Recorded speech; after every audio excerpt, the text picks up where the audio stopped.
Hello, and once again, we are here to talk some girls basketball sectional coverage, and we still have a few more sectionals to talk about here today. So we will kick things off with 4A, and there's just only three sectionals I'm really going to highlight here for this section here. We'll begin with 4A sectional 4.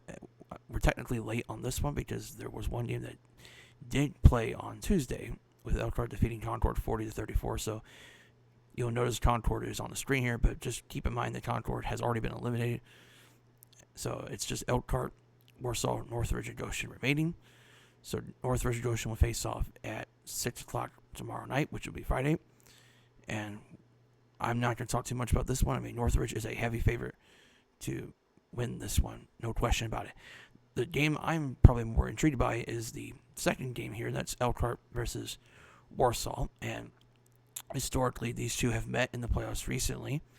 Elkhart has put up some good fights in sectional play. I think they defeated Warsaw when Bert Zartman in the class, they were freshmen. I think they beat him their freshman year, if I recall. Yes, not freshman year, but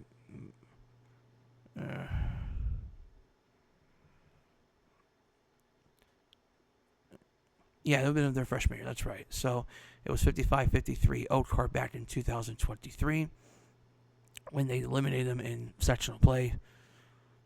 Elkhart last year went 13-10 overall, 9-2 in conference play. They were eliminated by Northridge in sectional play. So I think when you look at Elkhart in this matchup here, I think you've got Anaya Bonner, the player to keep an eye on for the Elkhart Lions. There's another stout on this team, and Shania Stout, a junior. They're a pretty athletic team. This is a team that only gives up around 42 points a game. So they're pretty good defensively. And they showed that in the first round against Concord. And that's going to be the key thing for Elkhart is they're going to have to be able to defend the perimeter well. And going to have to be able to force turnovers. And Warsaw's a team that generally does not make a lot of mistakes.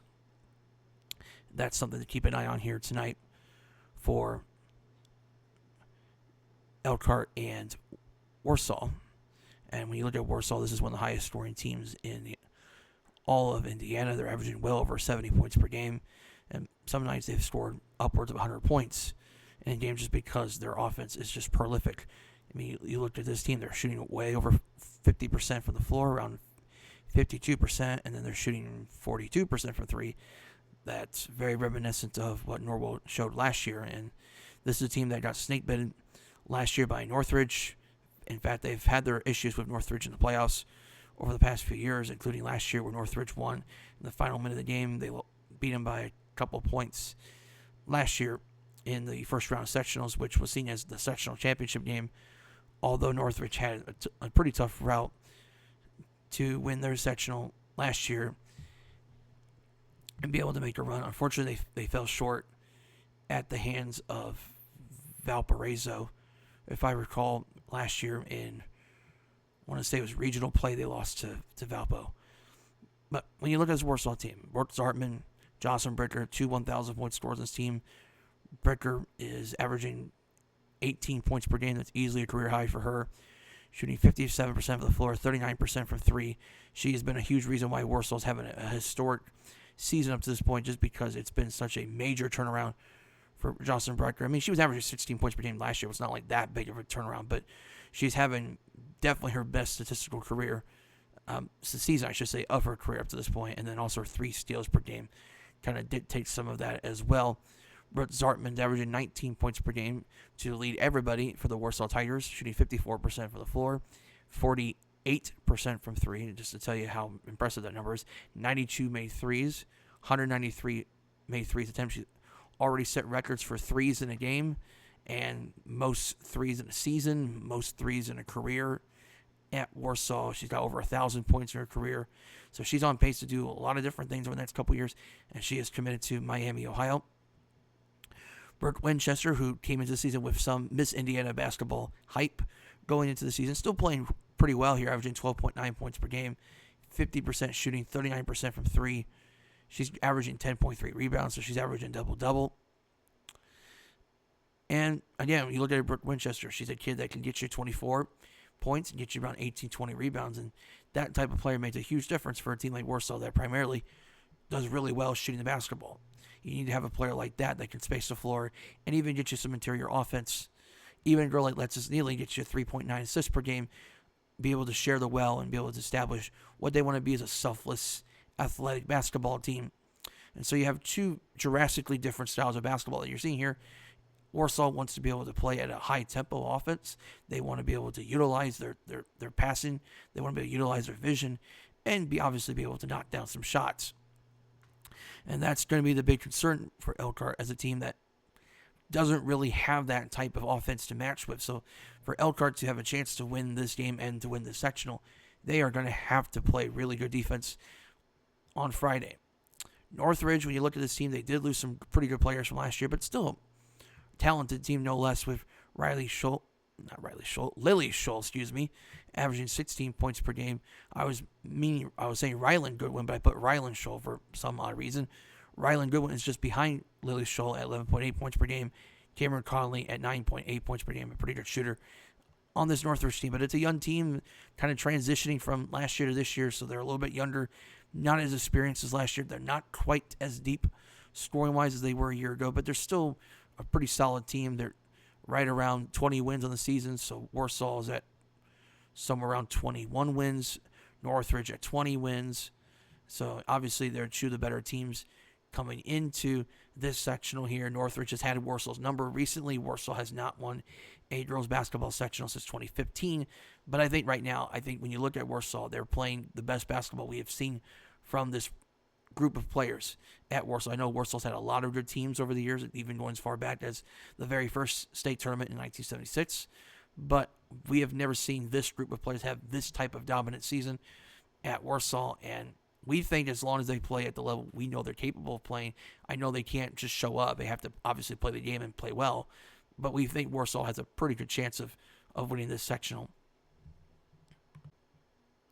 Looking ahead to 4A Sectional 5, this is going to be hosted by Fort Wayne Northup, the Northup Bruins of the SAC. This is a all-SAC sectional featuring the Northup Bruins, the Northside Legends, the Snyder Panthers, and the Carroll Chargers. Northup had a pretty nice draw for them. They drew Northside in that first matchup in the semifinals. Northside is still in a rebuild. We do not expect the Northup Bruins to have any trouble with Northside on Friday, even though they are SAC rivals and they know each other, so you have to consider that part. But Northside is clearly in a rebuilding season for them, despite the fact Kalea Williams having a nice senior year for the Legends, and then you have Jayana Floto having a decent season in the last, even to the likes of Aubrey Bleaky, the senior guard, who is averaging, 10 points, 10.8 points per game, as a future St. Francis Cougar. But we think Northup's size and their athleticism is a little bit too much of a hassle for the more smaller, not as talented, to put it lightly, Legends of Northside.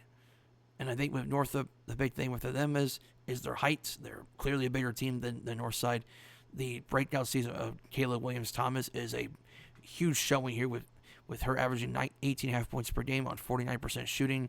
She is also averaging 5.6 rebounds, 3.5 assists, 3.5 steals per game. And then you have the emergence of Miley Waring, who played at Bishop Luers last year, winning a state championship for Bishop Luers. Now she's at Northup, averaging 9.8 points per game. It's been kind of an injury-riddled junior year, I should say, for the Northup Bruins, but when she's healthy, she is obviously a really strong post player for the Bruins, a kid that can get you a double-double and can be a disruptive force inside. She's got 1.9 blocks per game, even though she's missed about 6 games this year for the Northup Bruins. Swin Jackson is the floor general of this team, averaging 15.3 points per game on 47% shooting, 38% from 3. She also leads the team in assists at 5.1 assists, which is very impressive. 4 steals, 5.7 rebounds, 3.4 blocks per game. And we're talking about a kid that is a guard, so she's clearly got the athleticism of her parents and her siblings. That's very obvious there when you watch Swin Jackson play. Olivia Rice, another solid kid in the glass for the Bruins at, 7.3 rebounds per game? Yep. So they're big, they're athletic, They are a very explosive team, and when you look at these 4 teams, they are clearly the more consistent team of the bunch. But I think when you look at the other matchup here featuring Snyder and Carroll, these two met last week, and Carroll won that matchup by not a blowout by any stretch of the imagination. It was 67-55, so about a 12-point win for Carroll. A lot of that had to do with the freshman of Carroll, Kayla Hafner, with 32 points on 6-11 shooting. She also made 19 free throws. Is that right? 19 of 24 free throws, which is a single-game program record at Carroll. She also grabbed 11 rebounds, 3 assists, and 8 steals. Keep in mind, Kayla Hafner is a volleyball setter on the state championship team. So Hafner, clearly a really talented kid that's going to have a bright future ahead for this Carroll program. Jersey Paul, who just recently scored her 1,000th point just last week, no less. She leads the way for Carroll alongside Kayla Hafner. Paul averaging 17 points to lead the Chargers, and she's right at 1,051 points. She's shooting 43% on the season, 37% from 3, 2.7 rebounds, 2.9 assists, and 2 steals. Lily George has suffered, kind of like Miley Waring, she's had her ups and downs this year, missed a couple games as well because of injury.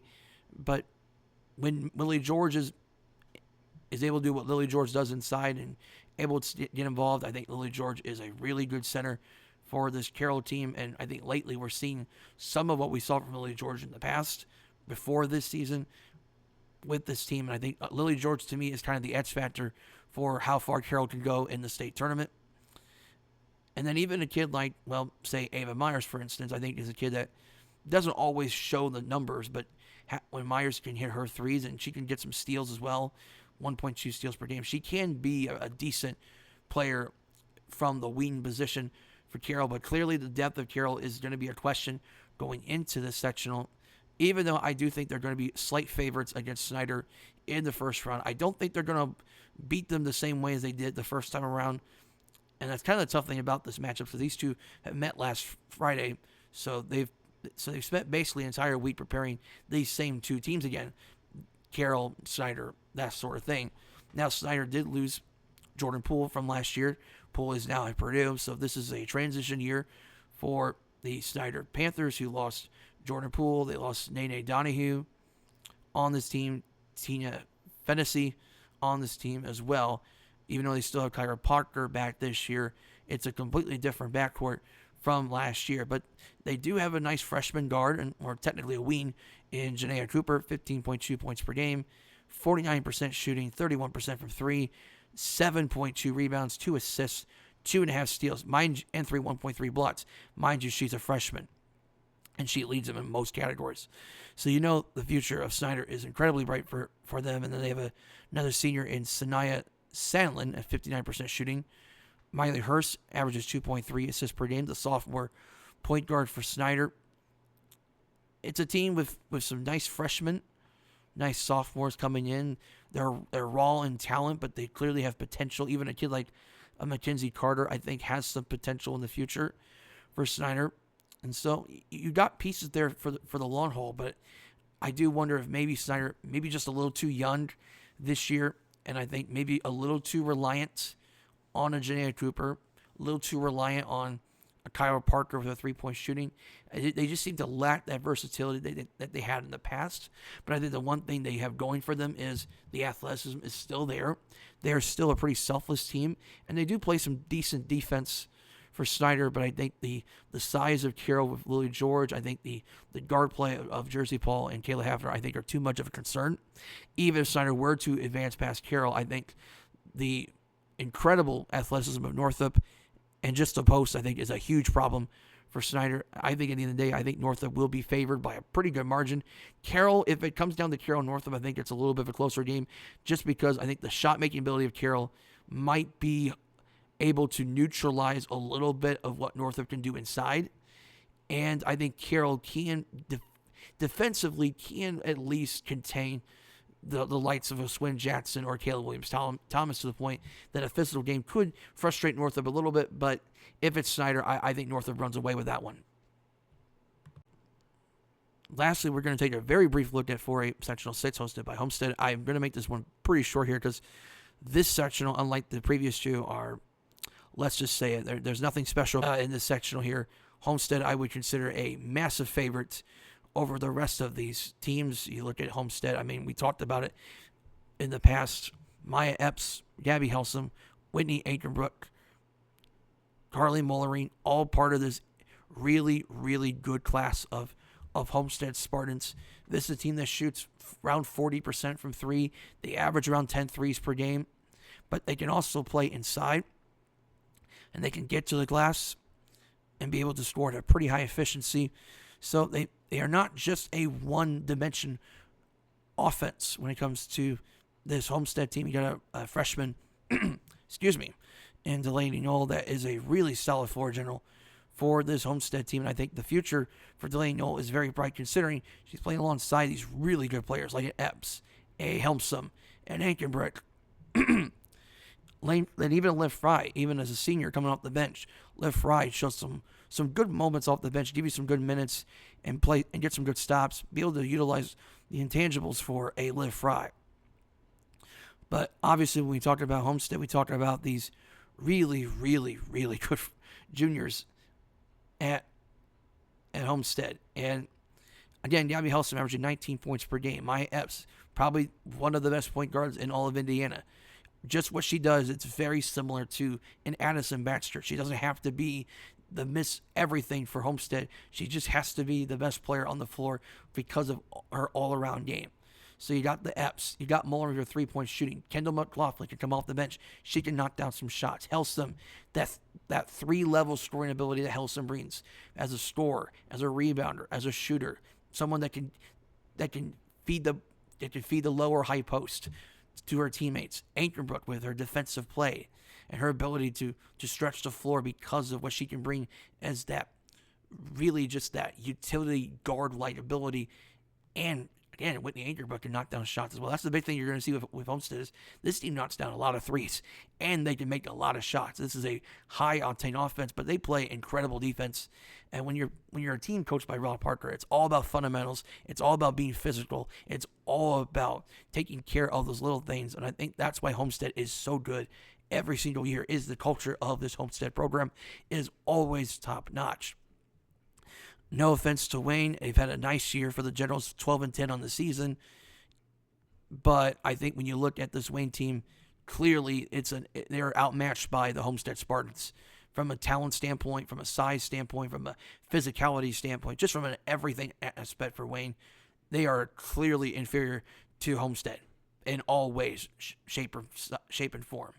Huntington North, I think, is an intriguing team in most sectionals. I think if they were in a sectional that didn't have Homestead, I think Huntington North would be a contender in a sectional just because the way they run their half-court offense, it does drain some time down, and when they drain a lot of clock like they do, and you have two really reliable scorers and playmakers like Marissa Trout and Hayden Bailey, it does make things difficult for opposing teams to adjust to a game plan to how to stop Trout and be able to limit their shooting ability, which they're not as good as Homestead, but they still can have their moments of knocking down their shots.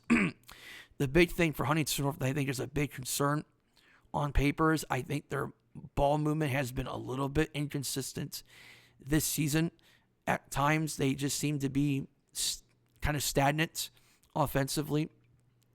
Sometimes they can move the ball well and they can utilize their game plan to almost perfection. But there have been times this year where there's just a lot of standing around.